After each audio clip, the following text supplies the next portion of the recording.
If you enjoyed WLJT-TV PBS for West Tennessee like I do, then you enjoyed the children's program. I especially did when my daughter was very young. You know, she would just light up and sit down in that little rocking chair in front of the TV and watch Sesame Street and other PBS classics for kids, and Arthur, to new shows like Elmer's Way and Daniel Tiger's Neighborhood Now.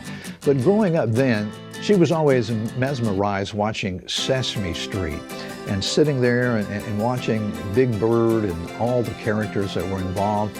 But the most important thing I think that she took away from shows like that, she was learning, yes.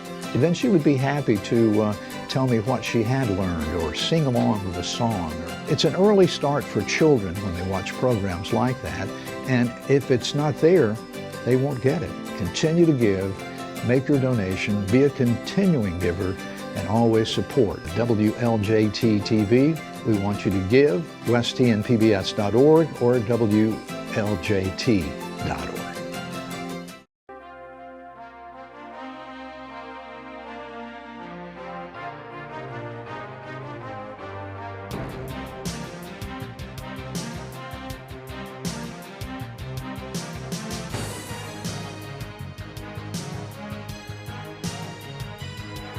Good evening, and welcome to the 2026 Jackson-Madison County Sports Hall of Fame Induction Banquet. I'm Tom Britt, your Master of Ceremonies for the evening. Would you all please stand as Savannah Hinton from Madison Academic High School salutes America by singing our national anthem.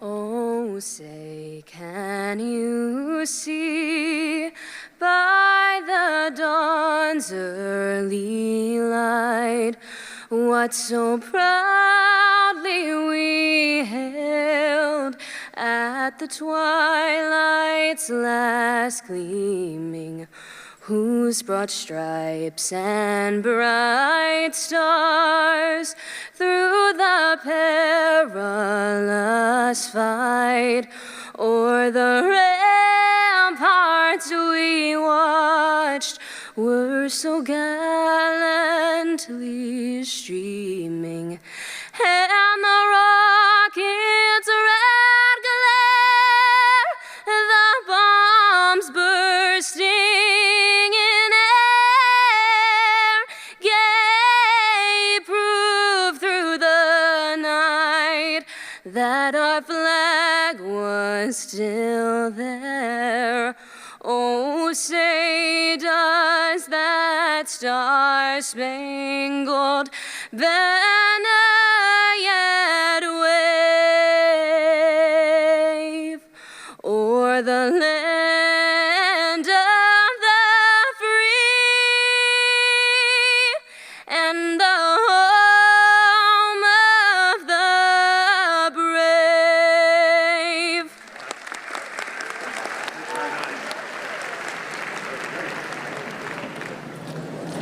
Thank you, Savannah. Andy Rushing, a 2012 Hall of Fame inductee and current board member and Union University golf coach, will now offer our invocation.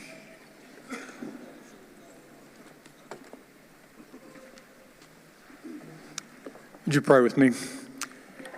Heavenly Father, we gather here tonight to celebrate the talent and achievement of a large group of our fellow Jacksonians, Lord. Lord, we thank you for the gifts that you've bestowed upon each of these individuals.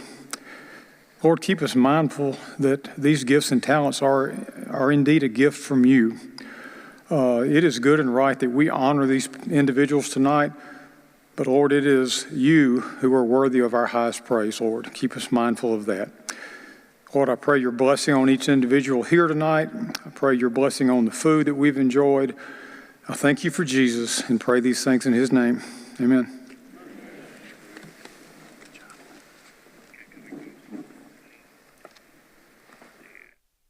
Welcome to the Jackson-Madison County Sports Hall of Fame, brought to you by West Tennessee Bank, Dynamics Physical Therapy, Williams Steel Company, H&M Company, Smith Campbell Group of Raymond James, Garrett Plumbing and Heating Company, Jackson Madison County School System, Friends of Dr. Blackstock, and Jackson Energy Authority.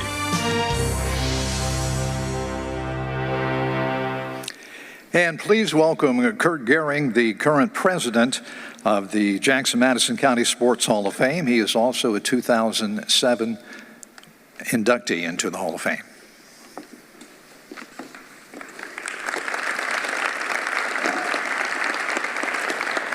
Thank you, Tom. Just for the record, they did ask me to sing the national anthem, but I declined.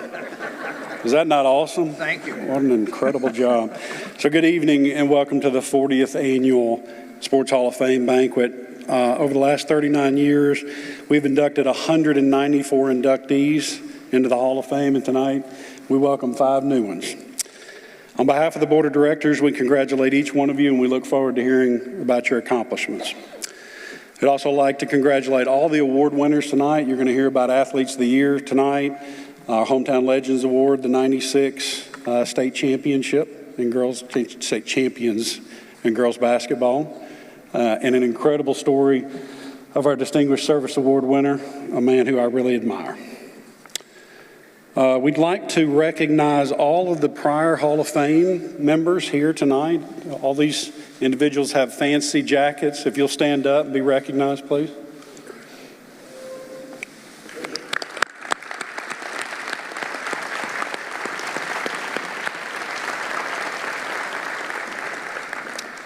An event like this takes a tremendous amount of work, and every year we work almost year-round to put something like this on. And this would not be possible without some awesome directors. Our board of directors, if you're here tonight, would you stand up, please?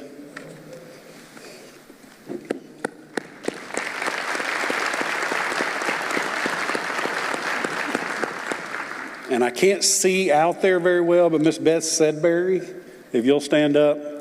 Miss Beth Sedberry is our secretary and treasurer. There she is. And Beth is mainly what makes this happen. She keeps us straight, and I really appreciate her. We've been friends for a long time. Beth is what you call a detail person, and those of you that know me know that I am not.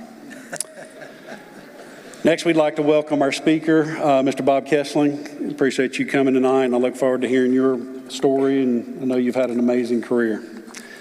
We'd like to also honor tonight, you've seen some of it running across the screens tonight, our sponsors. Our banquet sponsor is West Tennessee Bank.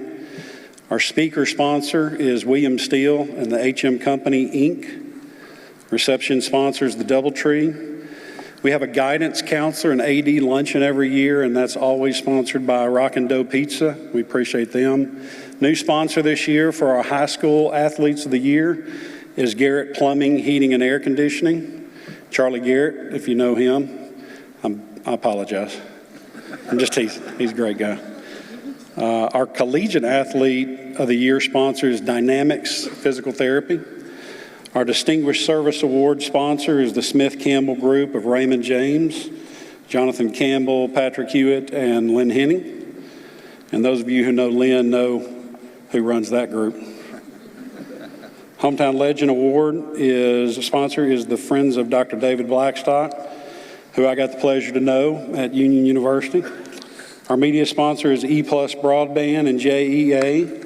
And our award sponsor tonight is the Jackson Madison County School System, who I am a product of. So please join me for a round of applause for all these sponsors. And lastly, we would like to thank all of you for coming tonight. We could not do this, obviously, without our sponsors, but without you fine people sitting in the seats and supporting us, we couldn't honor all these incredible people. So thank you for coming here tonight. We hope you enjoy this special evening where we celebrate academic and athletic excellence. Thank you.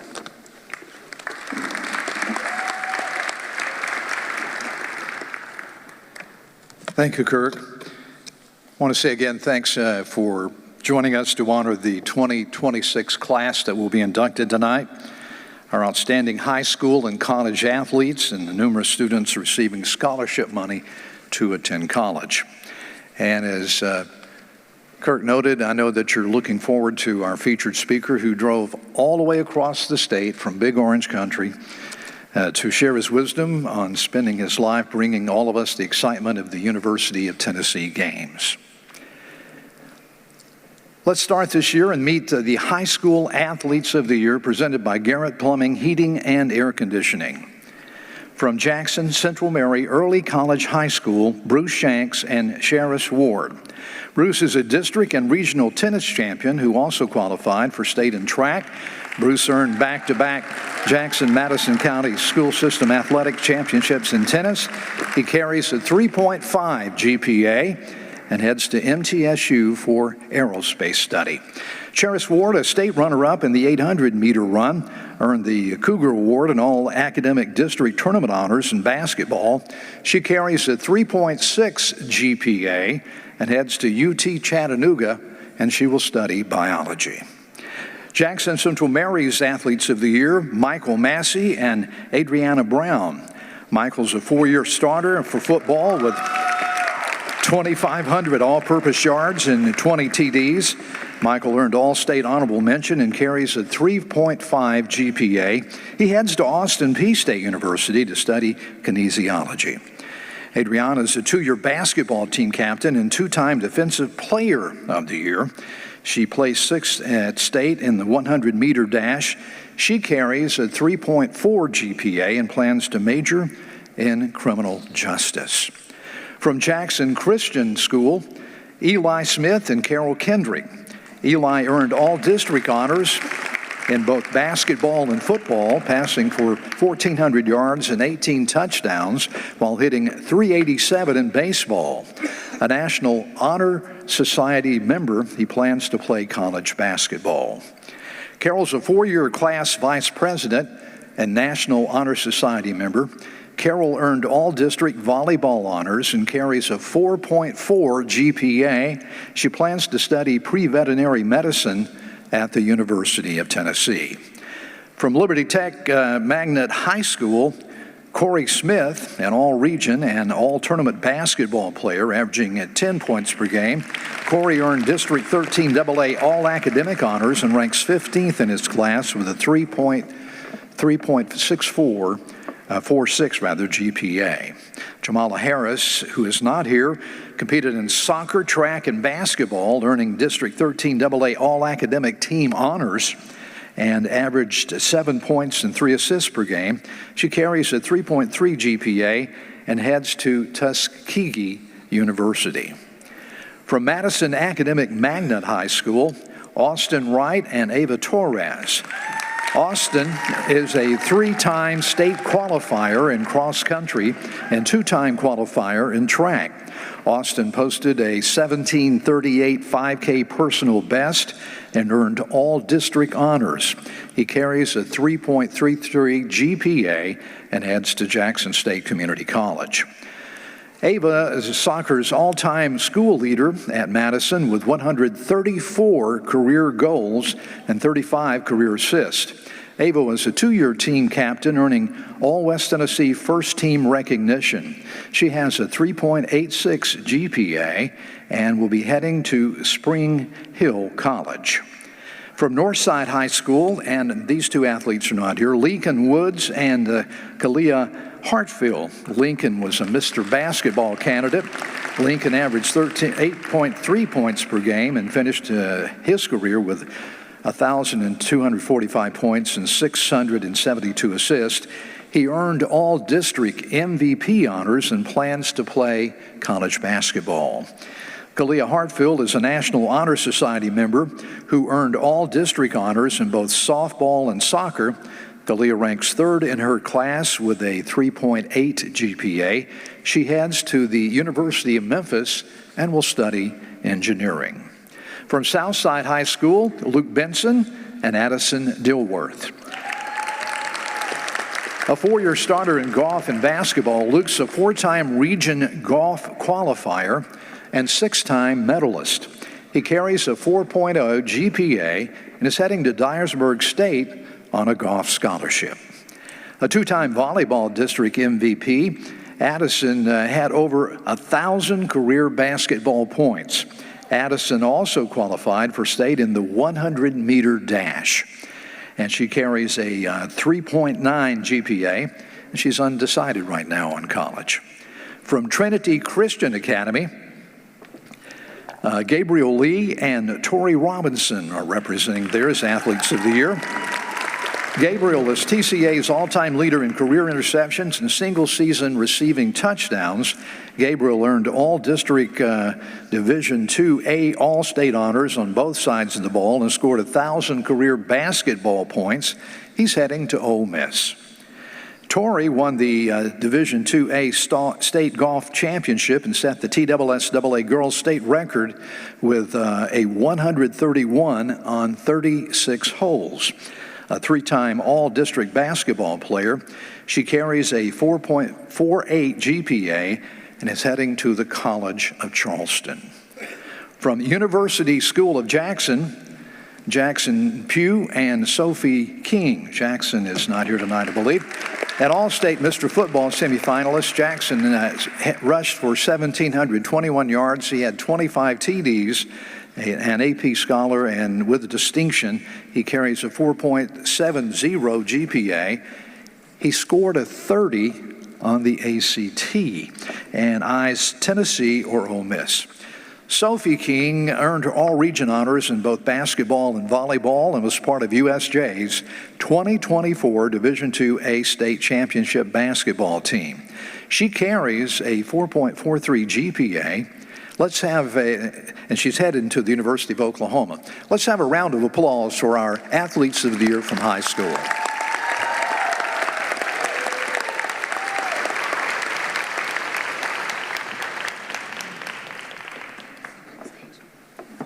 We'll give them a little traveling time here as they make their way off. It's tough to go down black steps and the black floor, and it's hard to see a little bit there sometimes. Next, we're set to meet our Collegiate Athletes of the Year, presented by Dynamics Physical Therapy. From Jackson State Community College, Ron Brisbane and Hannah Johnson. A second-team All-TCCAA selection, Ron had averaged 15.3 points during the season and had averaged 7.5 rebounds, ranking second in the conference scoring. He shot 57.7% from the field and contributed 31 steals and 20 blocks this season. Hannah's the third leading scorer in the TCCAA. Hannah averaged 17 points and 6.4 rebounds per game, while leading the conference in free throw percentage, shooting 82.7%. First team all-conference selection, she plans to play for four-year college next season. From Lane College, Damari Wallace and Dayani Bernstein. Damari, a versatile two-sport contributor, averaged 6.3 yards per carry in football and added 14 receptions while also contributing on the basketball team. His explosiveness and versatility make him invaluable to the Lane College Dragons. Dayani was a first-team All-SEAC selection and co-captain. She averaged 12 points and 6.3 rebounds to help Lane post its most wins in history with the 22-6 season. She's also a presidential scholar, and she maintains a 3.4 GPA. From Union University, Terrence Ringo Jr. and Addie Agayo. Terrence is an all-Gulf South Conference selection. He averaged 19 points and 11 rebounds as the senior captain, recording 16 double-doubles and 5 30-point games. He plans to pursue a professional basketball career.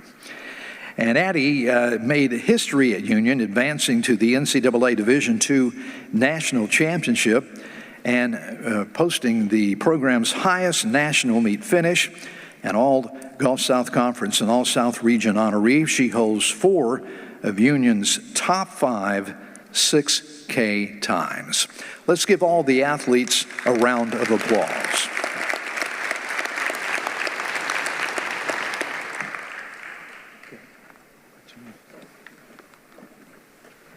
I want to tell you something very important to the Jackson Madison County Sports Hall of Fame, you'll see these cards on your table there. These are pledge cards, and you can become a friend of the Hall. And as noted on the card, the members of the Hall of Fame and Board of Directors want you to help out becoming a friend. And you can invest $50. You can participate in funding scholarships not fully endowed that we offer each year. It was started in 2018. The Friend of the Hall program has grown to 41 people, resulting in $2,000 being awarded to scholarships. Our goal is to reach over 100 members in 2019. When we started. Become a friend of the Hall today by filling out the form and sending it along with your payment to the address below. And we also have some people that are going to pick up these pledge cards. We have some board members, I believe, that are going to do that. At least they told me that. So be sure to do that if you would, please. It goes directly to the scholarship funds. Coming up next, you'll hear from our special speaker right after the timeout.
It's time to present the Billy Scribner Distinguished Service Award. David Thomas, board member and former DSA recipient, to do that.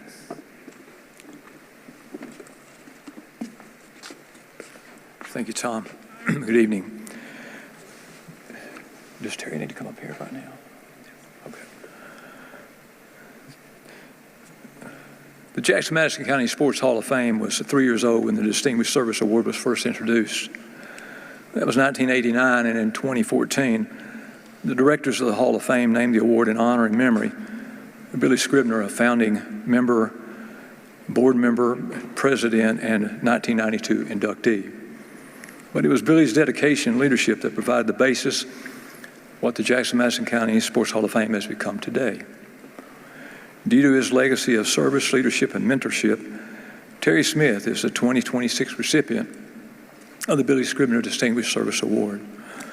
Originally from Brownsville, Terry played basketball and graduated from Haywood High School in 1974. He averaged 12 points, 8 assists, and 5 steals per game for the Tomcats during the 1974 season, when Haywood finished as the TSS state runner-up.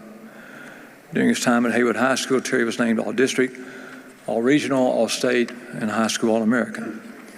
A 1978 graduate of then Lambeth College, Terry began his career in manufacturing with Bendix Brakes, Lee Jeans, and General Cable, but yet there was another calling. He was working at the T.R. White Sportsplex, where he maintained part-time employment working evenings from 1980 through 2008. In 2008, he became the full-time director of the T.R. White Sportsplex, where he continues to organize basketball and baseball leagues for the community, interact with players, coaches, and parents while being able to see the finished product. With that said, it is my pleasure to represent the directors of the Jackson Madison County Sports Hall of Fame and present the 2026 Billy Scribner Distinguished Award to Terry Smith.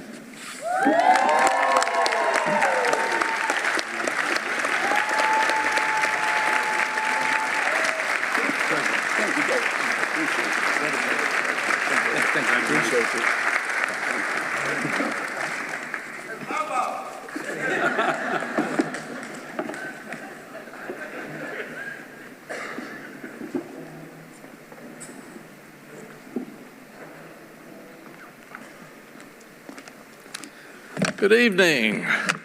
Our Hall of Fame is pleased to present this year's Hometown Legends Award to Jackson Central Mary's 1996 girls basketball team.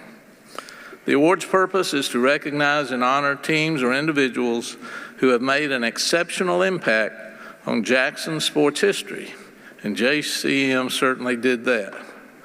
This year is the 30th anniversary of Jackson Central Mary's historic Class AAA state basketball championship.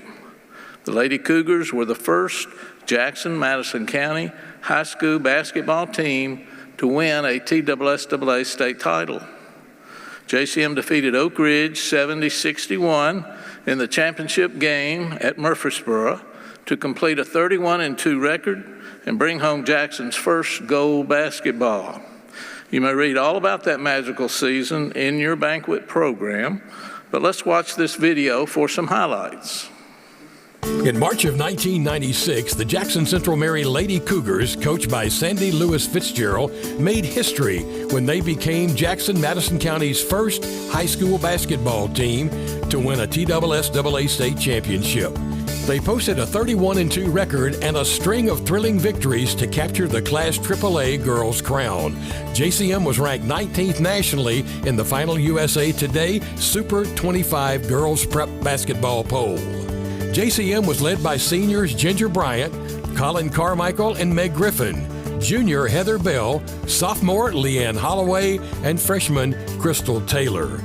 The Lady Cougars finished the regular season 23-1, losing only to District 13 AAA rival Lexington by 1 point. In fact, Lexington gave JCM its only other loss, 49-48, in the Region 7 AAA championship game.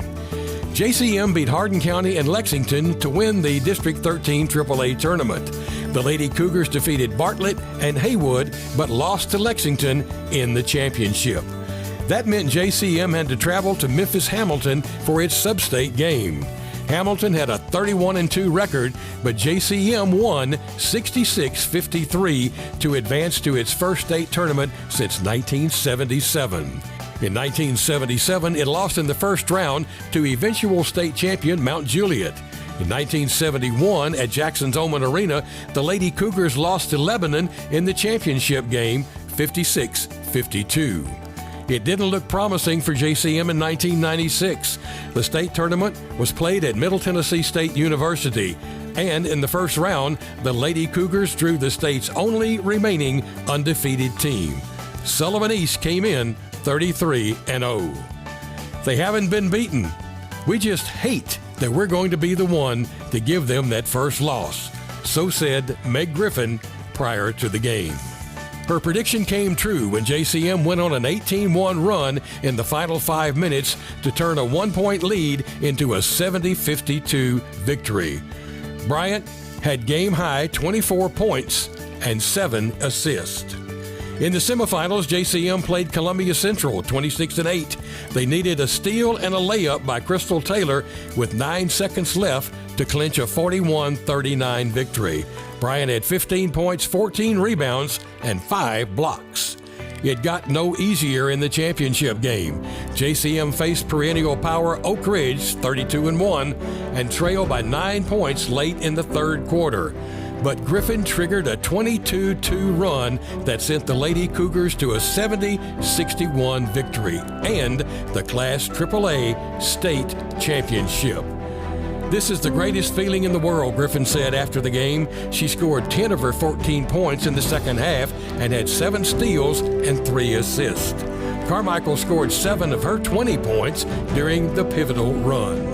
Bryant had 15 points, 4 rebounds, and 5 blocks, and was named the state tournament's most valuable player after posting 54 points, 24 rebounds, and 11 blocks. About 300 fans greeted JCM's bus when it arrived at Oman Arena the following afternoon. In the days that followed our championship, we realized just how special an accomplishment it was for the school and for Jackson, said Carmichael. Nobody really knew who we were at the state. We felt like underdogs in every game. But we were confident we could play and compete with anybody. It's just really hard to believe it's been 30 years. The Lady Cougars have never had a reunion, so the Jackson-Madison County Sports Hall of Fame is pleased to welcome them home and honor the 1996 JCM girls basketball team with the Hometown Legends Award for 2026.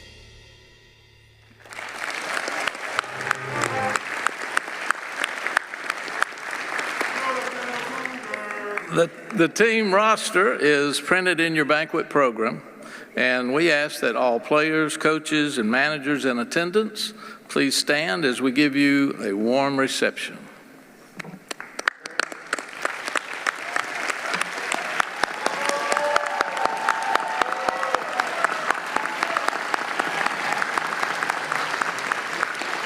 Thank you so much.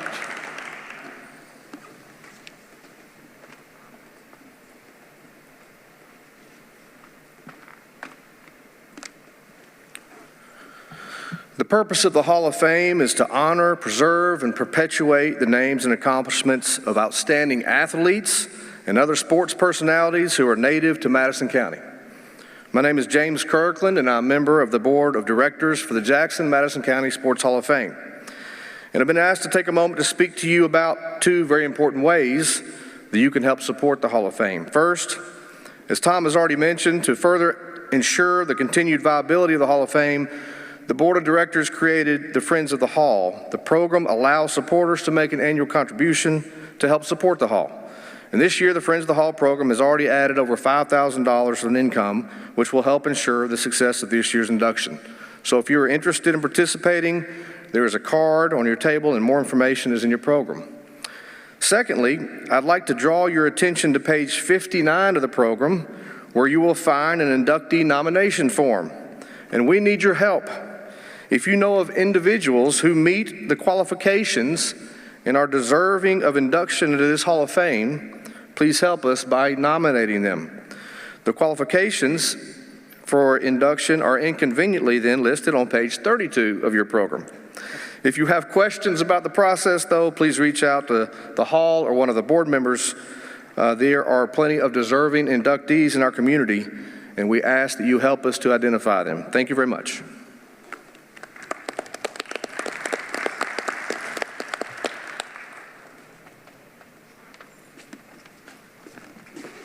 Good evening.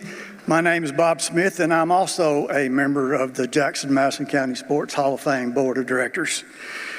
The Jackson-Madison County Sports Hall of Fame Scholarship Fund began in 2005 with a simple but meaningful mission: to support local student athletes in their pursuit of a higher education. Since that time, the program has grown significantly, awarding each year thousands of dollars in scholarships. These scholarships are made possible through the generosity of individuals, families, businesses, and groups who choose to honor somebody special, someone who made a lasting impact on our local athletic community. In doing so, their legacy continues to inspire future generations. The Scholarship Board is managed as a trust by a board of 3 appointed trustees, and it's administered locally through the foundation here in Jackson. While the principal amount grows each year, the interest in the income from that account is 100% given to scholarships to be awarded. A fully endowed perpetual scholarship of $1,000 a year can be established with a tax-deductible donation of $25,000. And it can begin with an initial gift of $5,500. Through this program, we honor those who came before us by investing in those who follow. I urge you to help us continue that legacy. Thank you.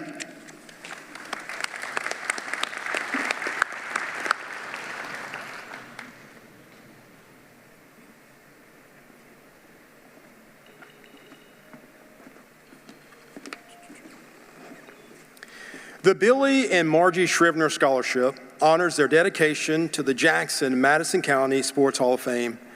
Billy helped found, serve as inductee, president, and board member, advising until his 2014 passing. Billy and Margie promoted local sports excellence for years. This year's recipient of the Billy and Margie Scrivener Scholarship is Tori Robinson of Trinity Christian Academy. The Division IIA state golf champion who set the TSSAA girls state record, Tori is also a 3-time all-district basketball player and 5-year varsity golfer. She carries a 4.48 GPA and heads to the College of Charleston to play golf.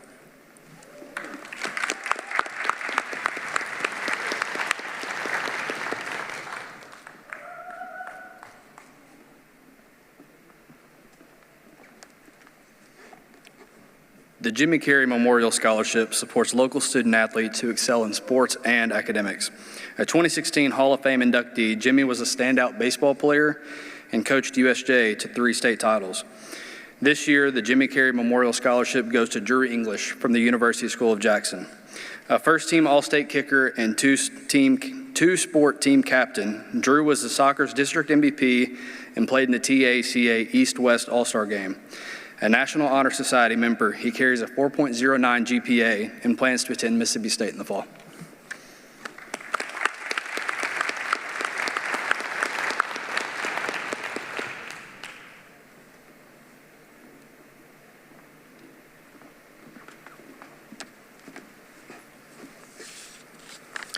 The Morgan Kelly Foundation Scholarship, presented by Mike and Shannon Kelly, honors Mike's daughter and Shannon's sister, Morgan, a Madison academic magnet high school graduate with a heart defect. This scholarship in Morgan's name helps local high school athletes pursue education.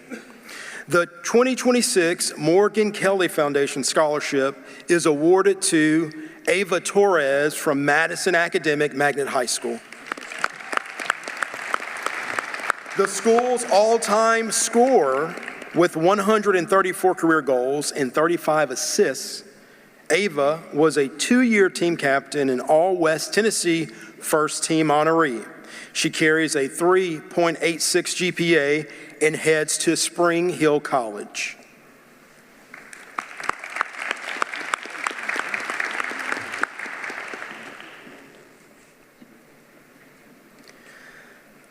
The Morgan Leah McCarty Memorial Scholarship Foundation was established in 2006 in memory of Morgan, a University of Tennessee junior killed by a hit-and-run driver. The foundation honors Morgan's legacy, providing college scholarships to local student athletes.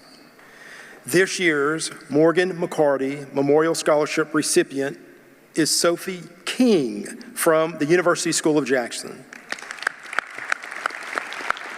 Sophie earned all-region honors in basketball and volleyball and was a part of USJ's 2024 state championship team. She carries a 4.43 GPA and heads to the University of Oklahoma to major in nursing.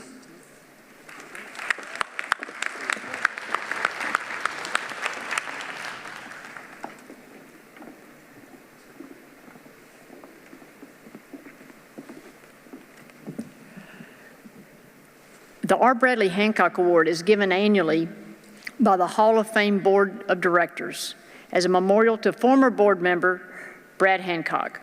Brad was instrumental in starting the Scholarship Foundation, and his legacy is a testament to his life and the good works he did. The 2026 R. Bradley Hancock Award goes to Jack Veazey IV from Jackson Christian School, a 2-time TSSAA Division IIA state singles state champion, working toward a 3rd title. Jack was Jackson's Son Player of the Year 3 straight seasons. He carries a 4.4 GPA, scored a 32 on the ACT, and is headed to the University of Arkansas.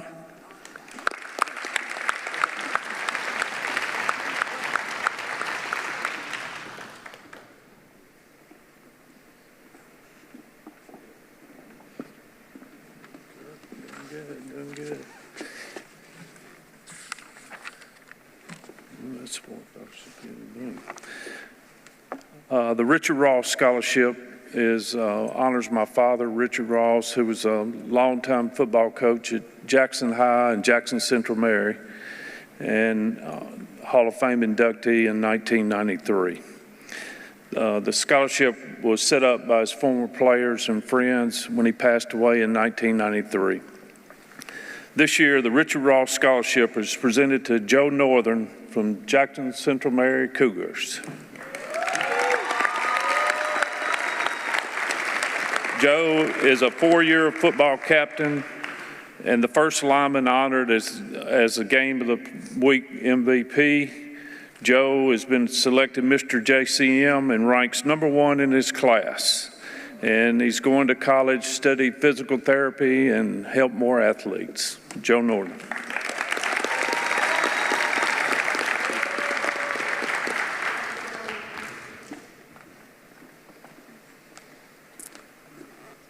I'm Dr. Keith Nord with Sports Orthopedic and Spine, and it's my pleasure to again give scholarships to the outstanding students. We have this special award that we call the Scholar Athlete Award. So we'll start with the standard awards, and all the docs at Sports Orthopedic and Spine, which includes my son Keith Nord, Dr. Tim Suio, Dr. Mike Pearson. We're all proud to be able to give these scholarships out and recognize these great athletes. So, and a little bit of history, I got the Scholar Athlete Award when I was in college, and I thought, this is much more appropriate to be given in high school, where you can use that money then to go to college, and that's what spurred this, and it was like 30 years ago since we started doing this. It's pretty amazing. So, the first scholarship is for Mac McGehee. He's not here today, from Trinity Christian Academy. He is actually still with the team. He's the team manager for both baseball and football at TCA. Mac's dedication and leadership inspire his teammates and coaches daily. I almost feel like this is friends and family night for me, because I watched Mac grow up as Casey was playing baseball, and we would be at spring training together.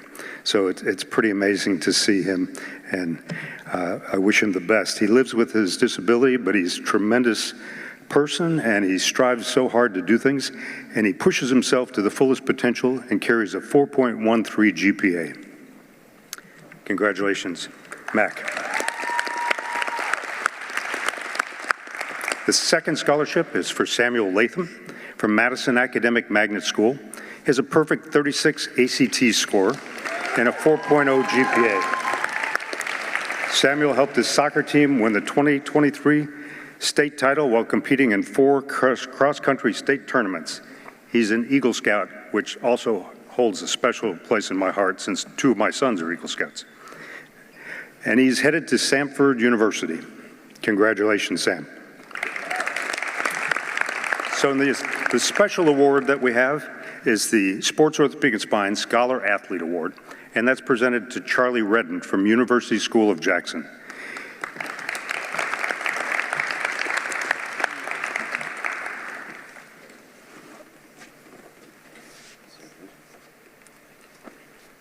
So he's captain of both baseball and basketball at USJ. Charlie was an all-tournament in baseball and academic all-district in basketball. He was elected Mr. USJ. He carries a 4.94 GPA, scored a 32 on the ACT, and heads to University of Tennessee, Knoxville in engineering, which, again, I feel like it's friends and family because his dad used to work with me. And it's a tremendous family. And then my son did engineering before he went into medicine. So, I just feel like all this is blending together this year. And it's my privilege to be able to award these scholarships. And there's so many tremendous people and athletes here. And thank you.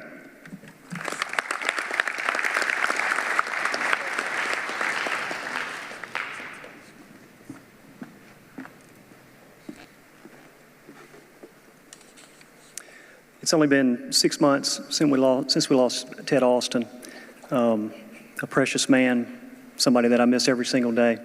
I'm proud that his family's here to be able to celebrate with us, and I'm honored to be able to present this scholarship in his memory. The Ted Austin Memorial Scholarship honors Roosevelt, Ted Austin, a Southside High School standout athlete who rose at Jackson Energy Authority from customer service rep to senior vice president and chief customer officer, spending over 23 years serving our community. It reflects his determination and service in West Tennessee. The 2026 Ted Austin Memorial Scholarship is awarded to Luke Benson from Southside High School.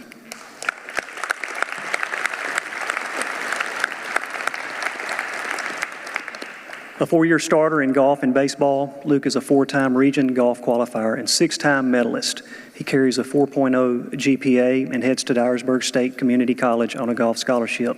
I did share with him backstage, if you don't know his parents, he was destined for greatness. He's got good DNA. Congratulations.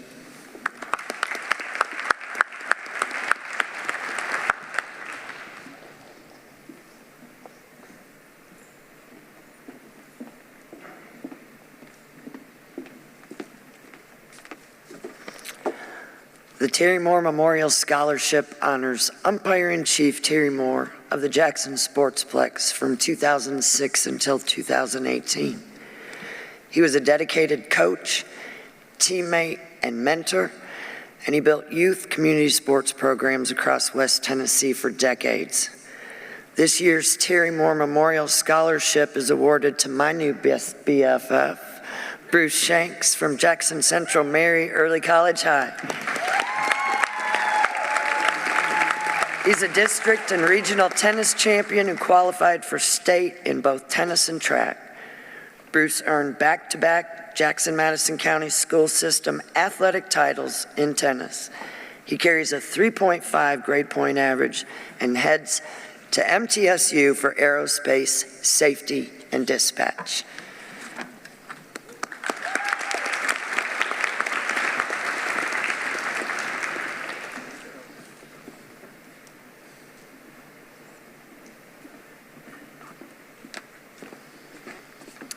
The Van and Louise Thompson Scholarship is a $12,000 award and honors Hall of Fame inductee Van Thompson, a Jackson High multi-sport star and tailback on two University of Tennessee national championship football teams in the late 1930s and 40s. His wife, Louise, taught school in Jackson for over 25 years. The 2026 Van and Louise Thompson Scholarship goes to Audrey Bowman of Madison Academic Magnet High School. A four-year basketball captain who battled back from a season-ending ACL tear, Audrey earned all-district and all-academic honors this season. She carries a 3.96 GPA and heads to Union University.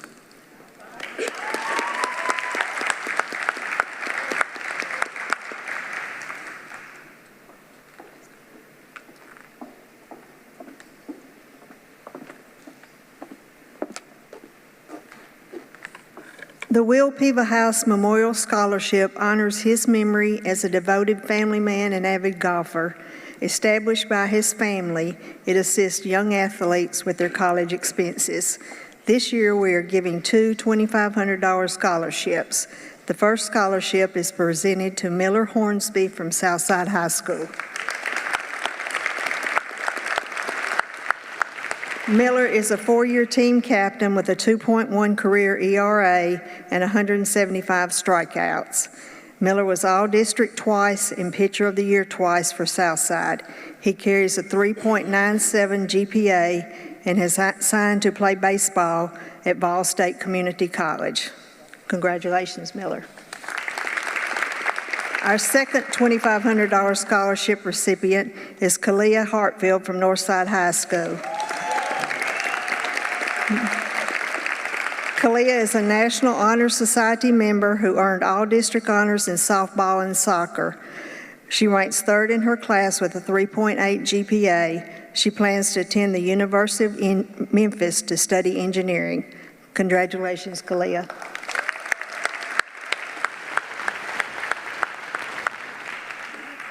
Let's give all these athletes another round of applause and the scholarship winners. Thank you very much. And don't forget about your pledge cards. Do that. We'll pick them up. If you don't get them picked up, leave them on the table. We'll get them when the event is over tonight. Now, when we come back, we'll hear from our featured speaker right after this break.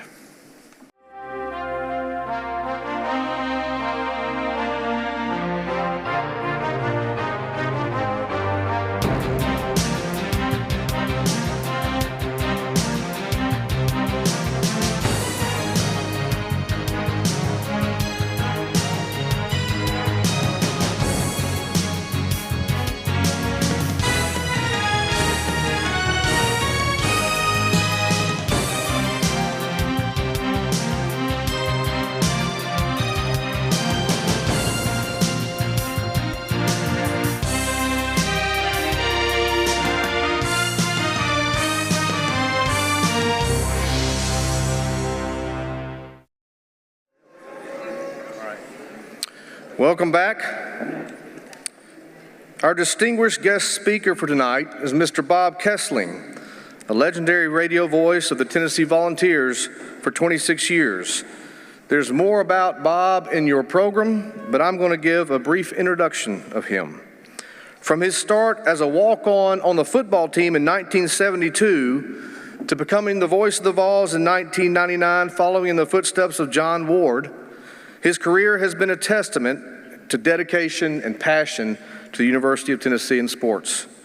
He called thousands of games and created countless memories for fans across the state, across our country, and even across the world.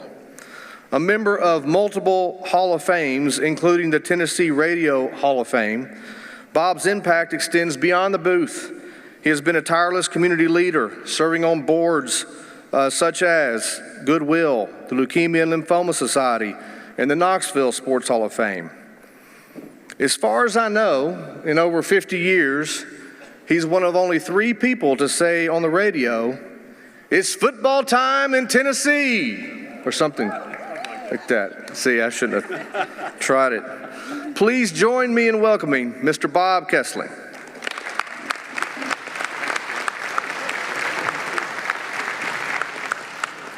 Thank you, James. Good evening, everybody, and it's just a thrill to be here.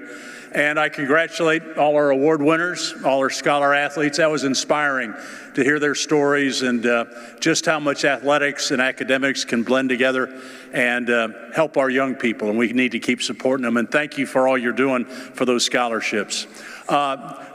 He mentioned that I have retired as the voice of the Tennessee Volunteers, which was a tough decision, but I've made the adjustment.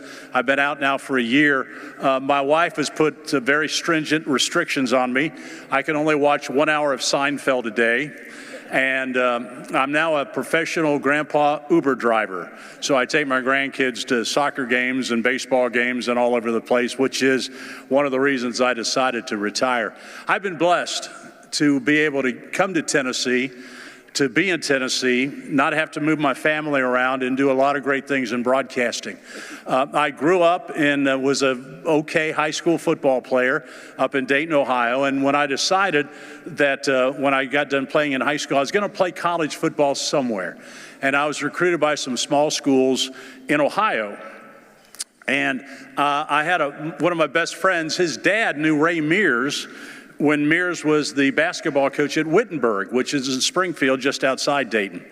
And so he was going to come down here and talk to Coach Mears about Jeff becoming a manager or walking on the basketball team, which he did. He played his freshman year, and then he was a manager the rest of the time. When they invited me to go with him, well, I didn't have anything else to do, so I said, sure, I tagged along, but I wasn't going to go to the basketball office because I wasn't going to play basketball, so I just walked down the hall to the football office. Walked in, cold called Coach Bill Battle, talked to the secretary, and I said, what does it take to walk on the football team here? She says, I don't know. Would you like to talk to Coach Battle? Within 5 minutes, I'm in Coach Battle's office. I was amazed. I didn't even have a program to prove I played high school football.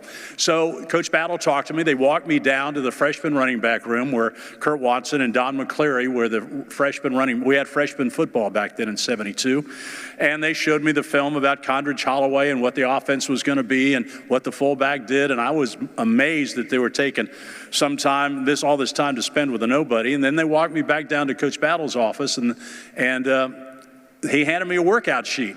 He said, if you can get in school, we'd love to have you on the football team. I was amazed. I couldn't imagine getting treated like that, cold calling Woody Hayes or Bo Schembechler or Bear Bryant or somebody like that. But now I had to call my dad. My dad was a drum major at Ohio State, so with the marching band, so he was big-time Buckeye. And so I called Dad, and I said, Dad, listen, I think I'm going to walk on at Tennessee. He says, no. If you're going to walk on at a big school, you got to walk on at Ohio State.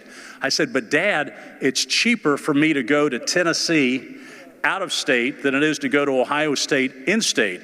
And his next comment was, go Vols. And so that's how I wound up at Tennessee. And I didn't know anybody on the team, but I walked on and got to play quite a bit on the freshman team. My first game we played was at Vanderbilt, and we didn't play very well that day. And so we're in the fourth quarter, and we're trying to come back and battle back to win the game in Nashville. And Bob Davis was our freshman coach. And about midway in the fourth quarter, he calls me up and he says, Kessling, get in there at tailback. And I'm thinking, tailback, wow, what a great decision I've made to come to the University of Tennessee. Going to get to carry the ball, be a big star. This is going to work out great. Before I go into the game, I said, Coach Davis, I have to let you know I've never played tailback in an actual game. I played it in practice, son. And he looked at me and says, hell, son, you don't think we're going to give you the ball, do you? Get in there and hit somebody. We're throwing it every down. I said, all right, okay. So that was a pretty good inclination. I was never going to be a big star in the SEC, so I had to transition into something else. And so I started doing odd jobs, working for the local baseball team, and I got a job as the film editor on the Bill Battle show. And it was a pretty glamorous position. They filmed all the games, and when the camera stopped, I took a pair of scissors and cut out the f-stop and glued it back together. But I tried to be the best film editor in the SEC, and John Ward took notice because he was putting the coaches' shows together. And the next year, he asked me to be his spotter. And the spotter is the guy that sits next to the play-by-play guy and kind of helps him, kind of his assistant, you know, who made a good block or who tipped a pass, and kind of, you kind of sit there and figure out what he needs to know, the information, and you give it to him. So one year in '82, we were playing Washington State, and they had a quarterback by the name of Samoa. And the one thing, and of course, there's no film back then, or no games are on TV very much.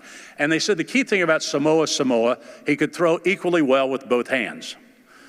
And we thought, well, I guess it's true. So John told me, he said, now you check out Samoa when he's warming up and make sure he can throw with both hands. I said, gotcha. So sure enough, he comes out for warm-ups. He's throwing the ball 50 yards this way and 50 yards that way. And I said, yeah, he can throw with both hands. Good to know. So now we get in the game, and I'm sitting next to John, and then Russ Bebb's our statistician, and Bill Anderson's down at the end of the table. And John said the Tennessee defense is going to be tested here at the Tennessee 38-yard line because the Washington State quarterback, Samoa, is so very dangerous. He can roll out left or right and throw equally well with both hands. He's amphibious.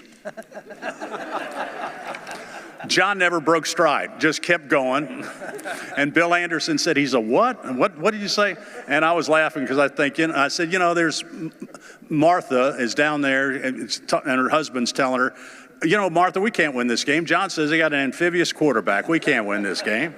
So I advanced from being John's spotter, and I got a job at Channel 10 in Knoxville. I worked there for 19 years. And during that time, I was also doing Jefferson Pilot SEC games.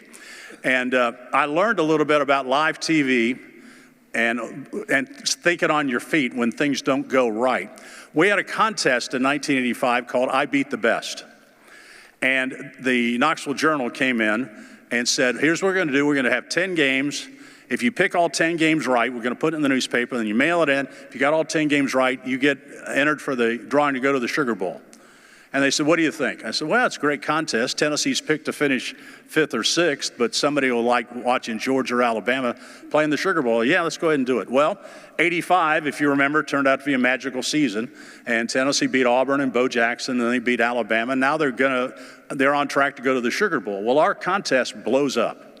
We've got this thing, and people are going crazy trying to get Sugar Bowl tickets, and we're going to give away 2 on the air live on Channel 10. We couldn't have asked for a better scenario.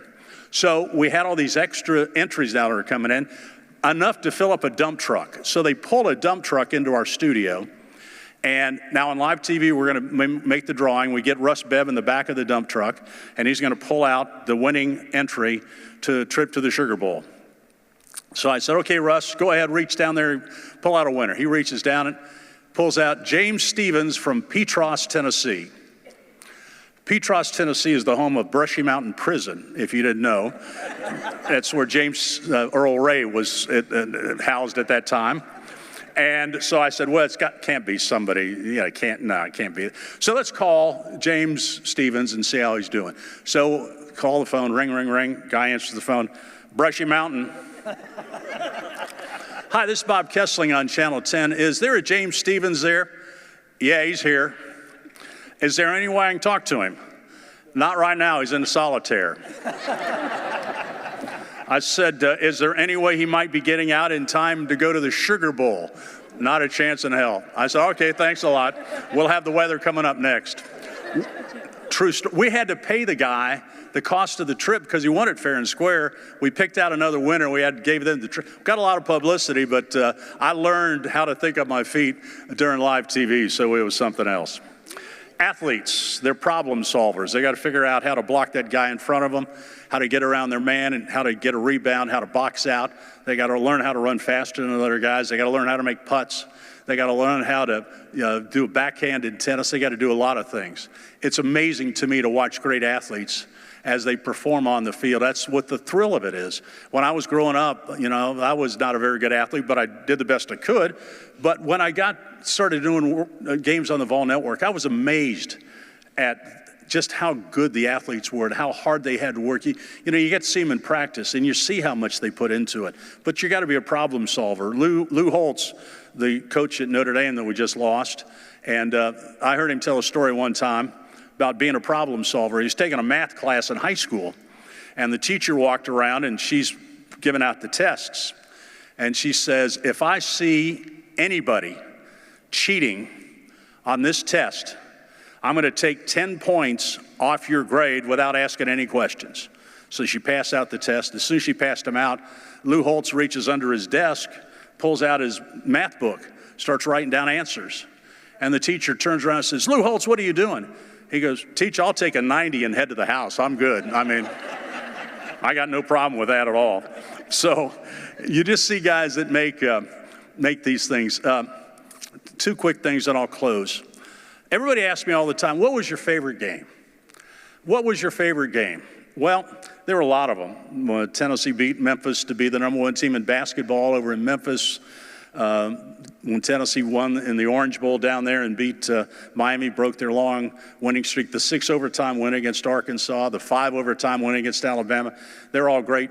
But one game I'm going to remember, and you folks will too, the 52-49 win over Alabama a couple years ago when Tennessee broke that long losing streak to Alabama. Well, my daughter and her husband brought our 2 grandkids to the game. They're 9 and 7. And everybody was going crazy during the game. And we were going crazy in the booth because it was such an exciting game. So at the end, Tennessee goes out and kicks the game-winning field goal with Chase McGrath. Well, the stadium's up for grabs. I mean, what a moment it was. The field rushed and everybody's going nuts. It proved that Tennessee could be back among the great teams in college football. And what a moment for everybody in Big Orange Country.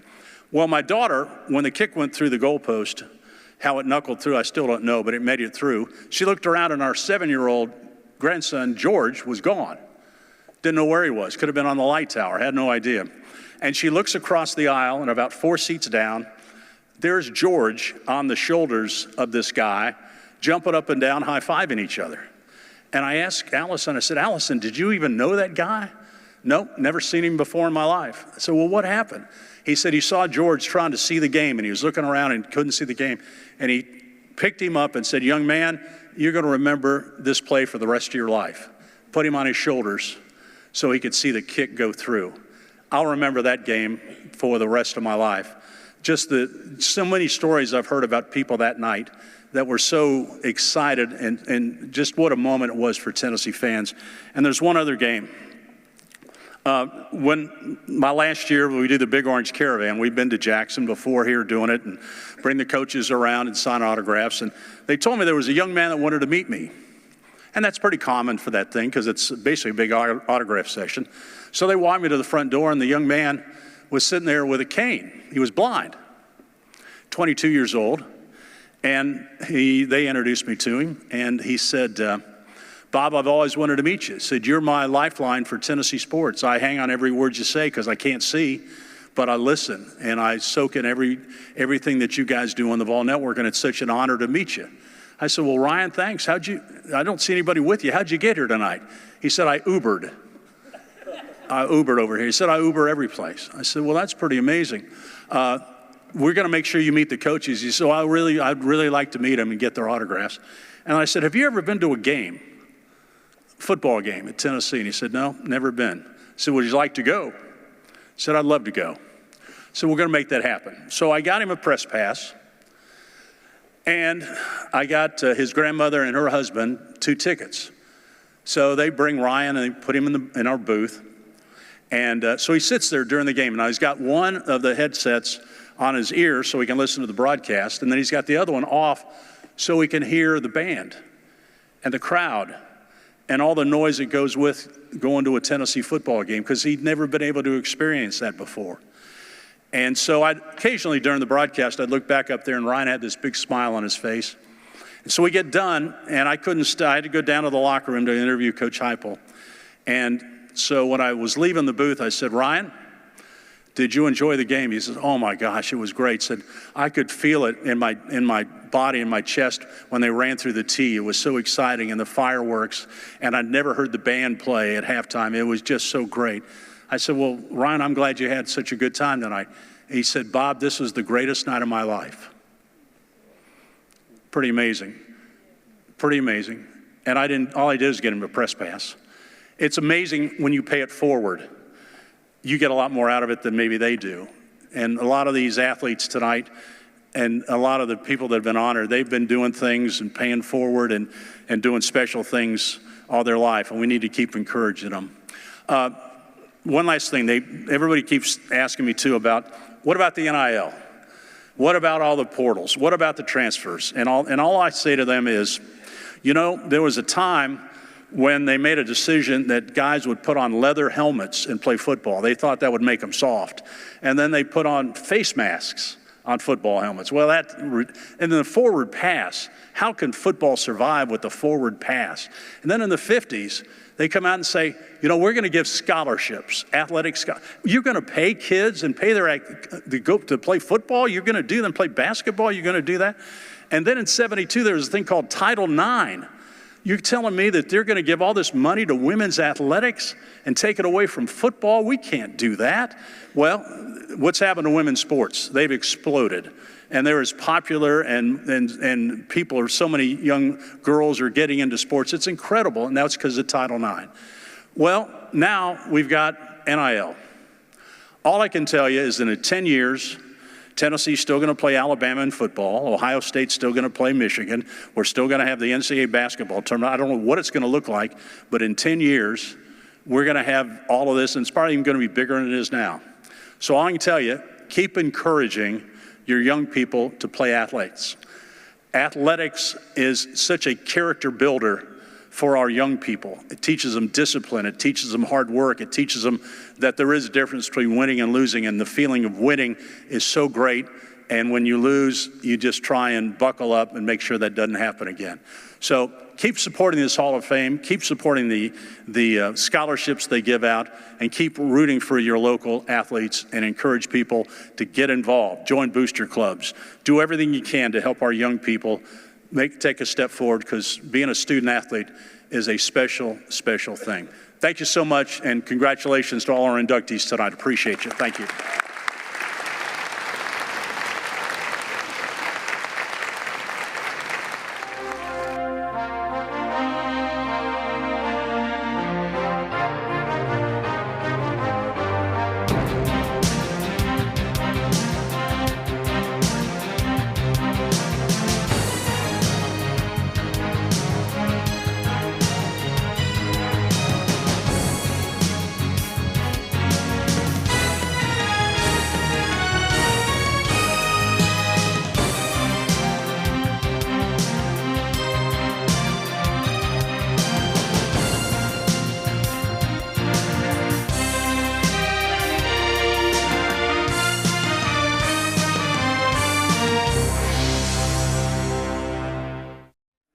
time now to meet our 2026 Hall of Fame class for Jackson Madison County.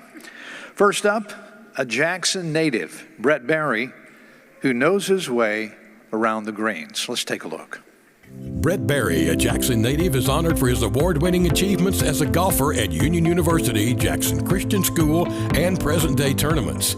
He grew up playing at the city-owned Bent Tree Golf Course and still blames that experience for his addiction to Pringles chips.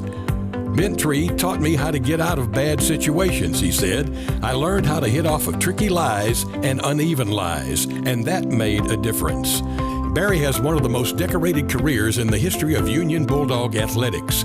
After graduating from Jackson Christian in 2009, he helped lead Union to 3 NAIA Trans-South Conference team championships, earned all conference honors each year, and was the Trans-South Golfer of the Year in 2011 and 2012. Barry won the individual Trans-South Conference title as a junior, finishing that season as the 4th-ranked golfer in the NAIA. He finished in the top 10 in every tournament he entered. At the time of his Union graduation, Barry ranked number 1 in career golf wins with 9, team wins 21, career scoring average 73.45, most rounds played 102, lowest tournament score 14 under par, and total birdies at 251. His lowest round score was 63, that ranked second behind the record of 62. His senior season in the spring of 2012, Union had left the NAIA to become an NCAA D2 member. That meant the Bulldogs had 2 years of probation and their golf results did not count. Unofficially, they placed 3rd in the Gulf South Conference tournament, and Barry finished 2nd individually. Union did compete in the NCCAA and finished 2nd. Barry placed 5th individually and was named the NCCAA First Team All-American. It is the best individual national tournament finish in Union history. He graduated with honors in 2013 with a degree in sports management and received the Fred DeLay Award for Outstanding Male Athlete. He was inducted into the Union Sports Hall of Fame in 2021. Prior to Union, Barry was a 4-sport athlete at Jackson Christian. He lettered in golf, baseball, basketball, and track, and was named the school's Male Athlete of the Year as a senior in 2009. The son of Ron and Jane Barry, he was the leading hitter for the 2007 JCS team and carried a .440 batting average. He has the 2nd most stolen bases in TSSAA state tournament history with 5. He played basketball and ran track his senior year at JCS. He led the Eagles in free throw percentage at 80% on a team that made it to the sub-state. His junior year, he ran on the 800-meter relay team, placed 4th in the state tournament. But golf is his game. He never took lessons. He developed his own homegrown swing and grip. Starting in the 8th grade, Barry qualified for the region tournament every year. He earned All-State honors his junior and senior seasons. He won the Region 7A tournament as a junior and medaled in every regular season match as a sophomore. He finished 7th in the state as a junior and finished in the top 10 as a senior. In the summer of 2009, after graduation, he was named the Tennessee Golf Association Junior Tour Player of the Year and was eager to start competing at Union for Coach Andy Rushing. Barry and his wife, Jamie, live in Winston-Salem, North Carolina, with their daughters, Hallie and Sophie, too. Barry has won the Winston-Salem Golf Championship for the past 2 years, and he won Jackson Stone Cup in 2022. He has a 4 handicap. Please welcome 2026 Hall of Fame inductee, Brett Barry.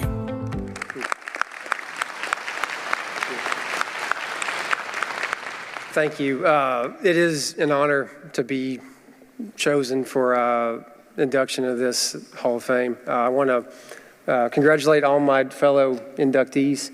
This is something I do not take lightly. I am excited to be up here because I get to redeem myself from my Union University Hall of Fame speech. Rumor has it I'm still talking at it. I was unaware of the time limit. I am much more aware of the time limit tonight, so I promise to be respectful of everybody's time and keep this moving. Like I said, I want to thank the Hall of Fame board for this honor. I do not take it lightly. I want to thank my family first and foremost. My wife, Jamie, thank you for all the support over the years. I could not do it without you. My mom, Jane, you've been the backbone of our family for 35 years now, and so grateful for you. My dad, Ron, many of you here know him, know how hard of a worker he is, and the support that you showed over the years of athletics is it is truly remarkable. I wouldn't be here without you, so thank you. To my sister, Becca, I could also say I wouldn't be here without you. The years of your time you spent at the ballpark, chasing me around and watching, cheering on, I'll never forget the sacrifices you made to allow me to do what I did. So thank you so much. And to her husband, Drew, you have been a wonderful, not just addition to our family, but enhancement of it. I'm so grateful that Becca has you to lean on and that you get to lead her. So thank you all for being here, making that sacrifice. To my coaches, Andy Rushing, what hasn't been said about Andy Rushing that I could say up here? Honored to have played for you. You're the reason I went to Union. You have been such a wonderful, powerful influence on my life, and I am extremely grateful for the chance I took coming to play for you, and all the bus rides, all the stories, all the good times together. So thank you for your leadership. To Mark Campbell as well from Union. I got to play on the women's basketball practice squad during my time at Union, and I got to learn from Mark Campbell in so many ways. He's a wonderful man, a wonderful leader. To Rusty Butcher, he was my only repeat golf coach at JCS. I had 4 coaches in 5 years. He stuck around another year and taught me a lot about the game, taught me a lot about life, and I'm grateful to Rusty as well. And then lastly from JCS, Brian Stewart and Chuck Cooper were my baseball coaches there, and just wonderful leaders of men. I'm grateful for their influence and impact on me, and I'm so glad that I got to play under them as well. To Scott and Jana Kaler, they're at my table tonight. Scott's the man, best friend, roommate at Union, best friend at Jackson Christian, and I'm so grateful that he's here. And then he met Jana on that same women's basketball practice squad. And congratulations, Jana, on a wonderful first season at the helm of the TCA ladies basketball program. Big things coming for you guys. I want to thank Stephen Aldridge, the wonderful long-term SID at Union, a true picture of selflessness and humility. He leads by example and just a wonderful representation of Union. I want to thank Tommy Sadler. Tommy's always had my back. Nobody loves Union like Tommy Sadler, and I'm extremely grateful for your impact, Tommy, on my life and my family's life.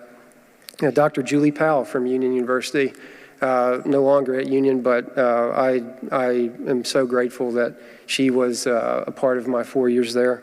And then Don and Marjorie Richard were golf super fans. You didn't know that golf could have super fans, but they were integral in my experience at Union, and they loved me for me, not for results, but just for who I was, and I'm extremely grateful for them. Real quick, I do want to mention a man named Aaron Ingalls. Many of you knew Aaron Ingalls. We lost him over the weekend. He battled brain cancer for a couple years. He was a titan in the Tennessee golf landscape. He won the 2018 Tennessee State Am, played football at Lambeth, and then played golf, and was an amazing golfer and a dear friend, and he will certainly be missed. His wife, Kathleen, and his 3 kids have been through a lot, and I want to let them know that I'm thinking about him, praying for him, and there is something I wanted to share that I'm sure Aaron would have shared if he were still here. And that is, if you still have breath left in your lungs, then God still has grace left for you. If you do not know who Jesus is, if you do not call him your Lord and Savior, it is not too late until it's too late. God has grace left for you. It would be every Christian's honor to speak with you about what a life in Christ means. So please find somebody that you know and you trust and ask them what that means to be a Christian. There This is a tremendous honor tonight, and I do not take it lightly. However, it pales in comparison to knowing Jesus is my Lord and Savior and knowing that I'll get to meet him face to face one day. So I hope you can say the same. Thank you so much for your time. Thank you for this honor. Have a good night.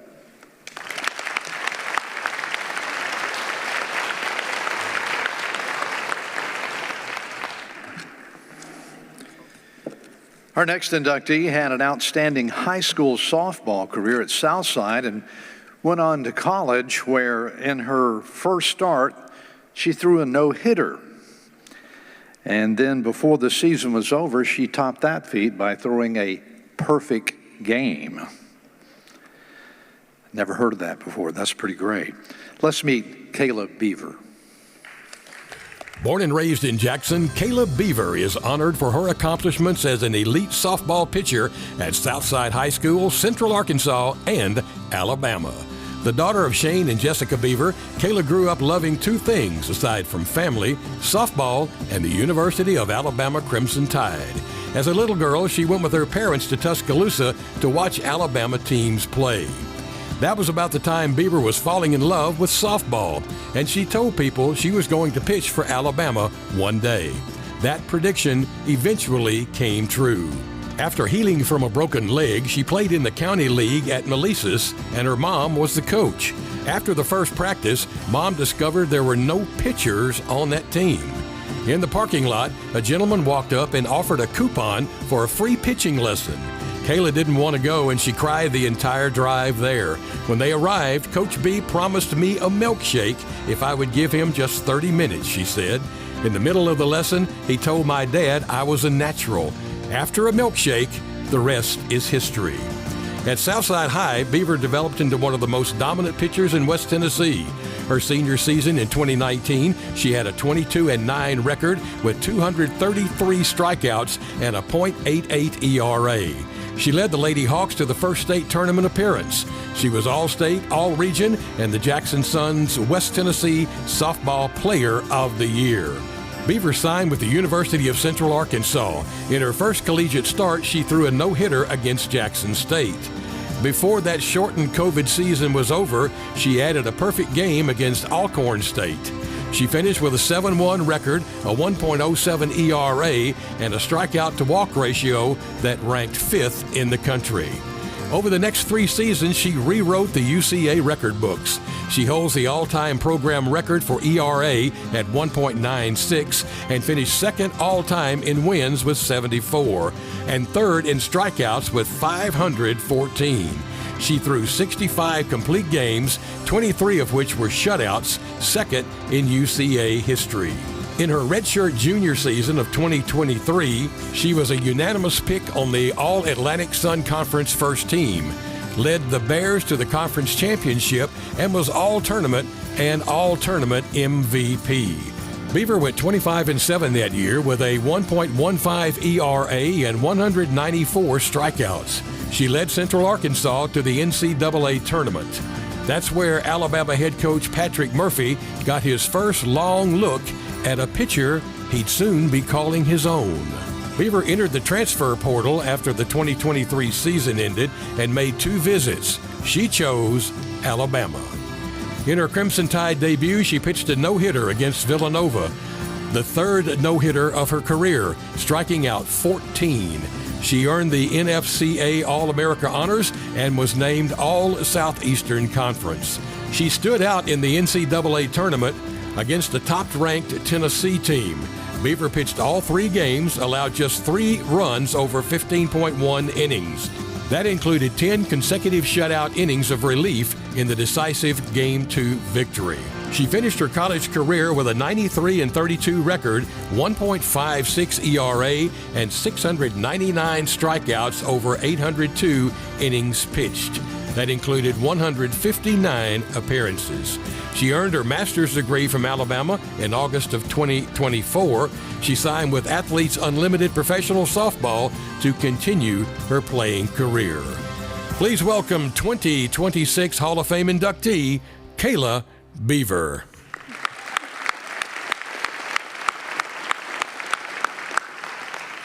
Good evening. I'm truly honored and humbled to stand before you tonight as an inductee into the Jackson-Madison County Sports Hall of Fame. This recognition means more to me than I can put into words because it represents not just my journey, but the community, coaches, teammates, friends, and family who helped shape me along the way. First, I want to thank the Hall of Fame committee for this incredible honor to be included alongside so many outstanding athletes, coaches, and contributors from this community is something I never imagined, and I'm deeply grateful. It is also an honor to stand on this stage with committee members that were a part of my journey. Jordan Taylor, my name for every starting lineup in the high school lineup, and painfully for him, played Sweet Home Alabama as my walk-up song. And a special thank you to Coach Kirk, who was my first travel ball coach.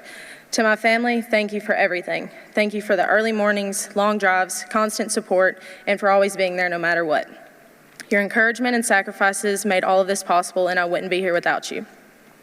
To my teammates, thank you for the friendships, the hard work, the wins, the losses, and the memories I'll cherish forever.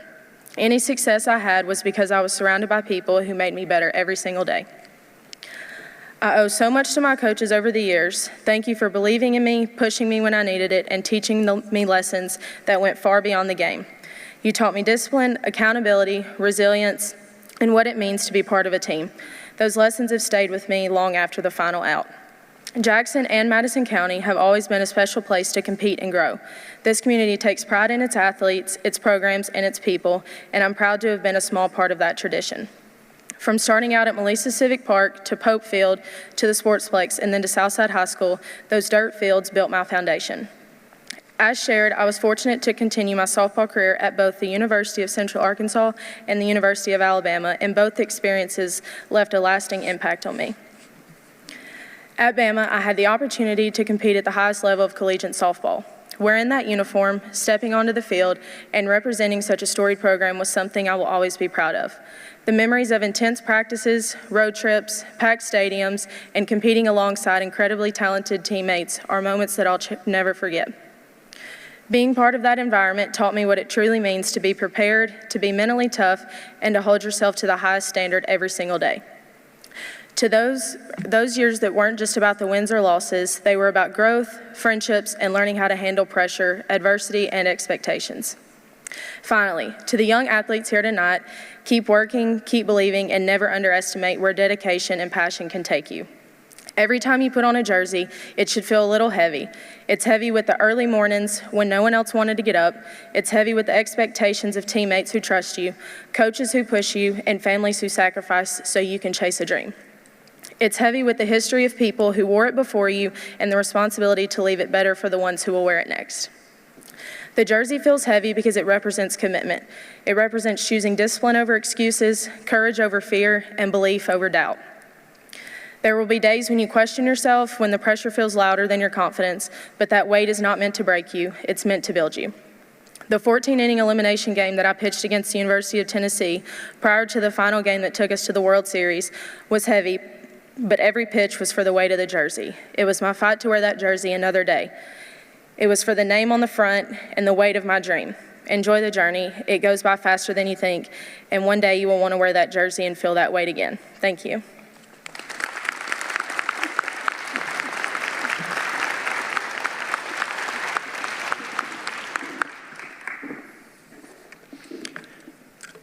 Karita Cole is our next inductee to enter the hall. She was a high school track star whose high schools had subpar track facilities and training options, but she didn't let that dampen her drive to achieve. Let's meet Karita. Karita Cole, born and raised in Jackson, is honored for her accomplishments as a track star at Jackson Central Mary, Northside, Tennessee Chattanooga, and Western Kentucky. She had the natural gift of speed, but it was self-determination that helped Cole beat the odds and find her place among some of the nation's best track athletes. She was ranked the fastest woman in the Sun Belt Conference in 2007 at Western Kentucky University, and setting a school record in the 60-meter indoor dash with a time of 7.51 seconds. Her junior and senior seasons at Western Kentucky, she won the 55-meter title at the Sun Belt Conference Indoor Championships with a personal best of 6.94 seconds. And her senior year in 2007, she won the 100-meter dash at the Sunbelt Outdoor Championships in Lafayette, Louisiana, with a time of 11.65 seconds and advanced to the NCAA Regionals. In 2005, she ran the third leg on Western's 400-meter relay team that placed 10th in the NCAA Outdoor Championships. It was quite an accomplishment for a girl whose high schools had subpar track facilities and training options. I did all I could to push myself to be the best I could, she said. As a sophomore at JCM in 2001, the 5'2" Cole won regional championships in both 100 and 200 meter sprints. We would practice on the old track around the football practice field at JCM, she said. But to practice relays, we would ride a shuttle over to the old USJ campus on Hollywood Drive. I would stay an hour or two after practice, run the hills, run the stadium, practice coming out of the block, she said. My mom was out there with me a lot of the time. She didn't want me to practice by myself. Cole transferred to Northside High, which had no track and had to sit out a year, but that winter she entered herself into the Amateur Athletic Union competition. I wanted to run, so I went online, submitted my times, and signed myself up. I got permission to practice on the new track at University School of Jackson. Cole won the 2002 AAU 55-meter Indoor National Championship with a time of 7.32 seconds. That set the stage for her senior year of high school at Northside, where she worked with Coach Pat Massey. In the spring of 2003, at the TSSAA State Championship, she placed third in the 200-meter, fourth in the 100-meter. The school said it had been 20 years since a Northside athlete had competed at the state level in track. Cole entered the Junior Olympics and placed second in the 200 meters and third in the 100 meters at regional competitions at Tennessee State University. That qualified her for the Nationals in Miami, where she had the 13th best time in the 100 meters among more than 40 runners. College scouts flocked to her side, including Ole Miss, Vanderbilt, and Iowa, but Cole stood by her earlier commitment to accept a full scholarship at Tennessee Chattanooga. She placed third in the 55-meter dash for UTC in the Southern Conference Indoor in 2004 before transferring to Western Kentucky. She has lived in Jackson since then and focused on a music career, writing, singing, and rapping gospel and inspirational music. She is employed at West Tennessee Legal Services. Please welcome 2026 Hall of Fame inductee, Carita Cole.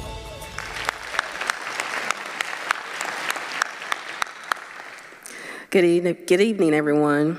Standing here tonight is both humbling and deeply meaningful to me. First, I want to thank God for blessing me with the talent that made this journey possible. I want to thank the Hall of Fame committee for this incredible honor.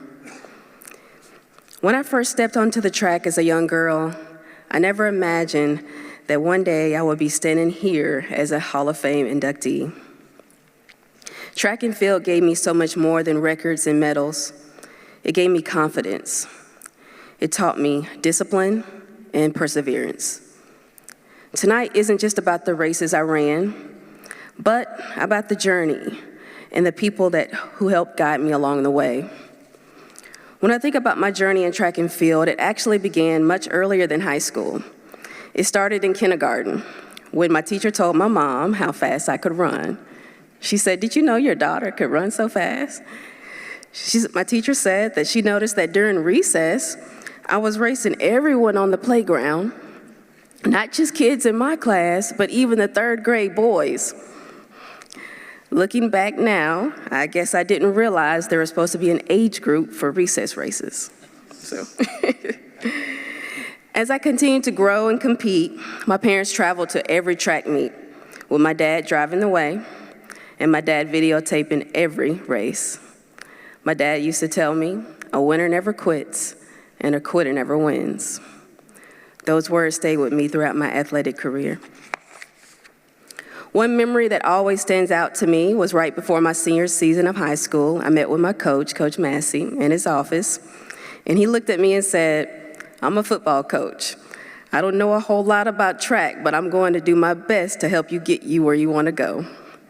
And he truly did. Coach Massey made sure our team competed against the strongest athletes in the region. We traveled to major meets like the Kenwood Classic and even to West Memphis, Arkansas. One of the most unforgettable moments was at the sectional meet to qualify for the state championship in the 100 meters. The race was so close that it came down to a photo finish. I remember standing there not knowing if I made it in. And then I heard Coach Massey yelling from the infield tent, "You're in, you made it." And in that moment, I realized that some of the biggest victories in life are decided by just a fraction of a second. But the work behind them takes years. I also want to thank Coach Willie Moore. Your memory will live on. And I want to thank my college coaches who believed in me and took my talent to the next level. And of course, my teammates, and to all my family, your love and your support meant the world to me. Track may look like an individual sport, but the truth is, I didn't run this race alone. Before I close tonight, I want to dedicate this honor to someone very special, my mother. My mom was right beside me every step of the way. She watched me train and practice with me every day. When I wanted to stay late after school and keep running, she made sure I wasn't out there alone. She timed my sprints, encouraged me when I was nervous, and believed in me, even during the moments when I doubted myself. This award belongs to her just as much as it belongs to me. And to the young athletes watching tonight, I want you to know that greatness begins with dedication and hard work. Stay committed, stay focused, and never, never give up. The finish line may mark the end of a race, but it never marks the end of a journey. Track and field will forever be a part of who I am. I will forever be grateful for the opportunities it gave me, and the memories it created will stay with me forever. Thank you for this incredible honor.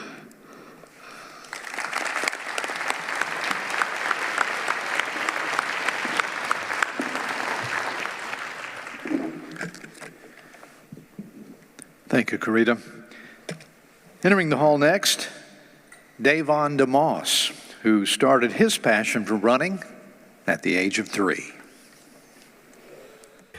Davon DeMoss, a Jackson native, is honored for his achievements as a track athlete at Madison Academic, University of Memphis, and the Memphis Police Department. He played youth football in the Madison County Parks and Recreation League, but focused on basketball for 4 years at Madison Academic. After his senior basketball season, he decided to give track a try. A friend talked him into it, and that changed his life. DeMoss broke the school record in the 100-meter dash with a time of 10.81 seconds and was hooked. He graduated in 2014 and wanted to keep competing, but there were no scholarship offers, so he walked on at the University of Memphis. He believed in himself and his potential, and Memphis discovered it had a remarkable track athlete who got better each year. By the time his college career was over, DeMoss had earned a full scholarship and was a 3-time NCAA Division I All-American. He had become a 7-time NCAA East Preliminaries qualifier and set 5 school records at Memphis in the 60-meter dash, the 100-meter, the 200-meter, the 4x100-meter relay, and the 4x400-meter relay.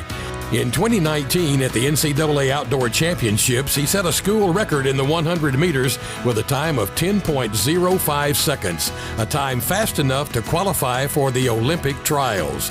He became the first sprinter in University of Memphis history to earn an All-America honors in both the indoor and outdoor seasons in the same year. The 2020 Olympic trials were on the horizon, and DeMoss was ready. Then COVID hit. His first professional season was wiped out. The trials were delayed to 2021, and when the moment finally came, DeMoss traveled to Eugene, Oregon to compete for a spot on the United States Olympic team. He tested positive for COVID at the venue. I was devastated, extremely upset and confused, DeMoss said. I had taken countless COVID tests since the outbreak, and I was also vaccinated. He was one of 4 athletes isolated and taken to a hotel for 10 days. But that wasn't the end of his career. In 2022, DeMoss joined the Memphis Police Department, following in the footsteps of his father, who served as a police officer here in Jackson. He worked the 3 to 11 shift and kept training, morning track sessions, time in the weight room, then work, and it paid off. In August of 2023, he traveled to Winnipeg, Canada to compete in the World Police and Fire Games, an international competition drawing roughly 8,000 law enforcement and firefighter athletes from countries around the world. DeMoss cruised through the preliminary heat of the 100-meter dash, studied his competition during warm-ups, and jumped to an early lead in the decisive race. He crossed the line in 10.45 seconds. Standing on the podium receiving his gold medal, he was informed that his time was not only good enough for first place, but it was a record in the 40-year history of the Games. Devon DeMoss was officially the world's fastest cop. My motivation to run came from a passion I had as a child, but never fully realized until I entered college, he said. I believe my motivation to excel came from wanting to be the best version of myself. Please welcome 2026 Hall of Fame inductee, Devon DeMoss.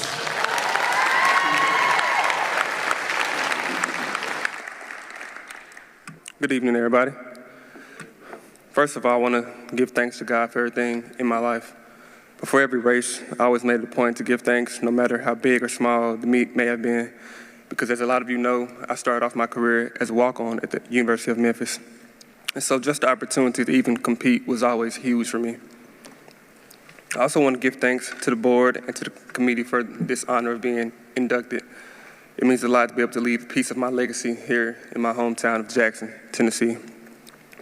And I also know that a lot of hard work went into making all this here happen. I also want to thank my parents for always supporting me and being in my corner during my career.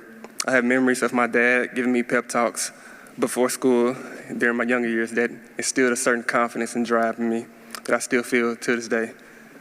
I also want to give thanks to my mom, who has always kept me grounded emotionally through the ups and downs of sport and life in general. She has always been a place of warmth for me. I also want to thank my younger brother, Cam, for being a source of motivation. I always try my best to be a positive role model for him. And he's always my workout partner every time I come to Jackson, whether he wants to be or not.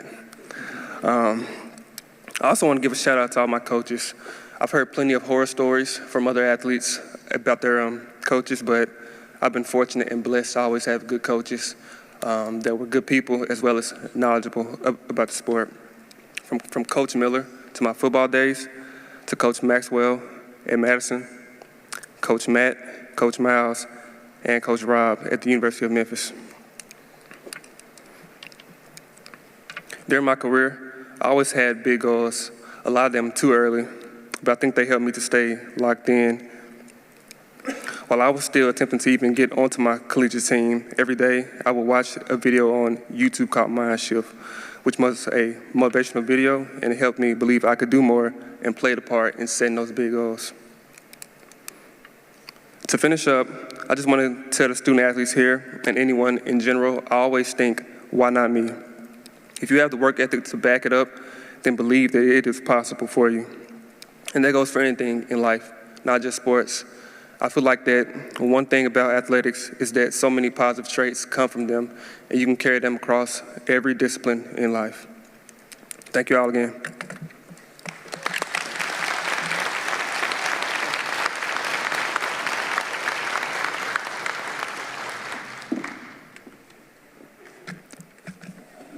Our final inductee was outstanding during his high school days on the basketball court. He took the junior college route before getting a full ride at a four-year school, which led to an appearance in the NCAA tournament. Let's meet Tarius Johnson. Tarius Johnson, who was born and raised in Jackson, is honored for his accomplishment as a basketball player at Liberty Tech High School, Three Rivers Community College, and Eastern Kentucky University. A 6'4" forward, Johnson has been a complete package on the basketball court at every stage of his career.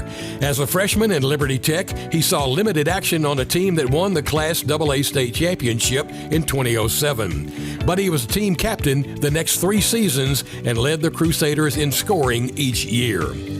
He's Liberty's second all-time leading scorer with 1,733 points and had his number 4 jersey retired by the school last year. A 2-time All-West Tennessee selection, he was perennial All-District, All-Region, and All-Tournament pick and helped lead Liberty to the Class AA State Tournament Championship game as a senior in 2010. He was Golden Circle All-Star Game MVP and was named to the All-America High School basketball team. In one regular season game at Nashville Overton, he scored 43 points and had 13 rebounds. But he wasn't a star in the classroom, and that altered his college career. I didn't take my grades seriously and thought C's would get it done, Johnson said, who is head boys basketball coach at Chester County High School now. I had a low ACT score, and the 4-year school's backed away. It was a hard lesson to learn, but I use that experience today to teach my players, to hold them accountable, and to challenge them to be better than me. Johnson signed with Three Rivers Community College in Missouri and was team captain. As a freshman, he averaged 17.4 points and was among the nation's top 10 in rebounding with 10.9 per game. His sophomore year, he averaged 20.1 points per game, shot 43% from the three-point range, and earned a third-team All-American honors. At Three Rivers, he finished 7th in school history in scoring with 1,234 career points, 622 rebounds, and helped lead the Raiders to the district championship. To complete his college career, Johnson signed a full scholarship with Division I Eastern Kentucky of the Ohio Valley Conference. He was team captain and started all 35 games his first season with the Colonels. He earned OVC Player of the Week honors 3 times. His senior season, he remained captain and helped lead the Colonels to the OVC Tournament Championship, averaging 9.7 points and 3.6 rebounds. He shot 43% from three-point range, 72% from the free throw line, and was the OVC Player of the Week 3 times. In the OVC Tournament Championship, Eastern Kentucky beat top-seeded Belmont 79-73. Johnson had 15 points and 5 rebounds and was selected to the All-Tournament team. The OVC title sent Eastern Kentucky to the NCAA tournament, where the Colonels gave second-seeded Kansas a scare before falling 80-69. Johnson had 15 points, 5 rebounds, and 2 assists. Johnson earned his degree in sports management and his advanced studies in business. He teaches business courses at Chester County and enjoys sharing his knowledge and experience with the next generation of young athletes.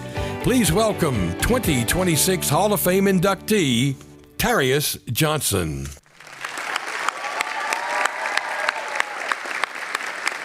Thank you, guys. Good evening. I hope everyone and their families are doing well tonight. Congratulations to my fellow inductees. It's truly an honor and a blessing to be standing here today. Thank you to Jackson-Madison County Hall of Fame Board of Directors for the recognition and the honor I accept here. I appreciate it. To my coaches, high school coach Dexter Williams and Terrell Green, thank you guys for teaching me hard work and being in great shape and how to be a real competitor. I came to realize when you see stars from exhaustion, that's just your body telling you to keep going. To my AAU coach, Andrew Hicks, thank you for saving me from them too. You gave me a peace and a freedom, even more confidence while playing the game I love in a difficult time in my life. I appreciate it. To my college coaches, Jeff Neubauer and Gene Best, I appreciate you guys giving me the wisdom and showing me an elite way to prepare for a game. To my teammates, the battles, the wars we went through with each other, the practice we endured when we thought there was no way we would return to tomorrow. But you know what? We laced them much each day, and we got after it, and at the end, we prevailed. This honor has your names written all over it as well. To my dad, Phoenix Johnson, thank you for installing a work ethic in me. I can't forget about those Sunday days, the gym time with me and my brothers. I really appreciate it. To my mom, Jackie Johnson, I honestly find it hard for the words to feel. It's just a feeling for me. You are one of the strongest women on earth. Thank you for teaching me how to be a man of the Lord. You taught me resiliency, perseverance, and how to sacrifice. You showed me how to be true to myself no matter what was going on around me. You taught me to lead and do the right things even if I'm alone in doing so. Thank you. To my brothers, Kaylin and Marcus Johnson, thank you for the lifetime support and love. Marcus, my older brother, thank you for being the role model and stepping up the way you did, the big brother for me and my brother Kaylin. We owe you more than just a thanks. To my children, Jada and Titus Johnson. Jada Johnson, I always remember you're truly smart and a beautiful young lady. Titus Johnson, I know you were born last month. However, dribbling drills and shooting drills are required in about 2 months, so get ready. But seriously, thank you both for giving Daddy the juices to keep going. My wife, I have a cool story about her. Jasmine Johnson. We were high school sweethearts. She played basketball as well in high school. After a Christmas tournament game in Dyersburg, I heard she had scored 41 points. Of course, I was proud of it, and I congratulated and I applauded her accordingly. The very next day, I had a game in Nashville versus Nashville Overton. I scored 43 points. I probably think that story is a little cooler than she does. But seriously, Jasmine, thank you for being who you are, always supporting me and holding us down no matter the storm. There really are 3 words that exemplify how I feel this evening, guys: honored, humble, and hungry. I'm truly honored to be accepting this recognition for all my hard work and dedication and determination over the time. I am extremely humbled. Looking back at my career, I realize just how hard I truly worked. Although I faced a lot of adversities and obstacles as a young man, it has molded me into the man and father and coach that I am today. After my achievements of being a state champion, an OVC champion, becoming the 2nd leading scorer in Liberty Tech's history, the 7th leading scorer in Three Rivers Community College history, along with getting my jersey retired at Liberty Tech, I actually feel that it is no longer about me. My hunger and passion is now about pouring into the youth, the future of our community. Teaching them what to do off the court is just as important as what you do on the court. How you do anything is how you do everything. Thank you, guys.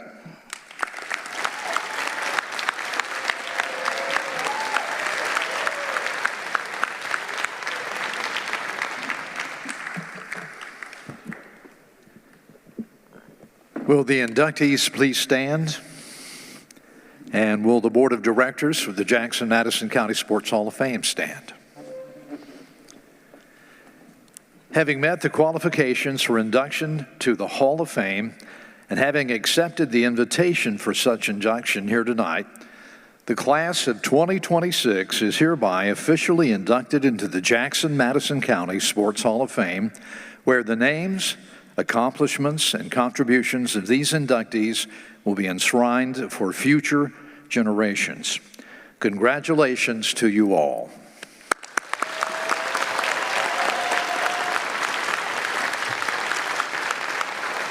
Thank you all for coming. Good night. Drive safely home.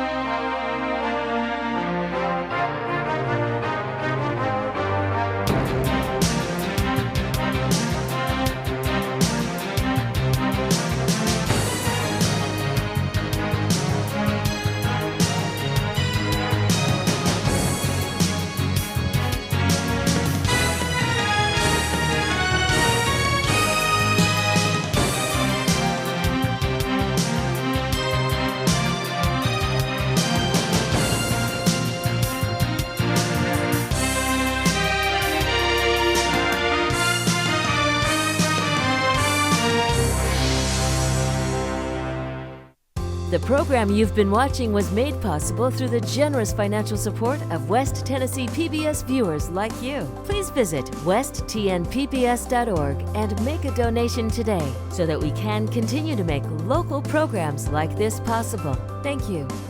I'm James Cherry. I'm a poet and writer here, born and raised in Jackson, Tennessee. I always like to say that I'm a local writer with international appeal, I guess.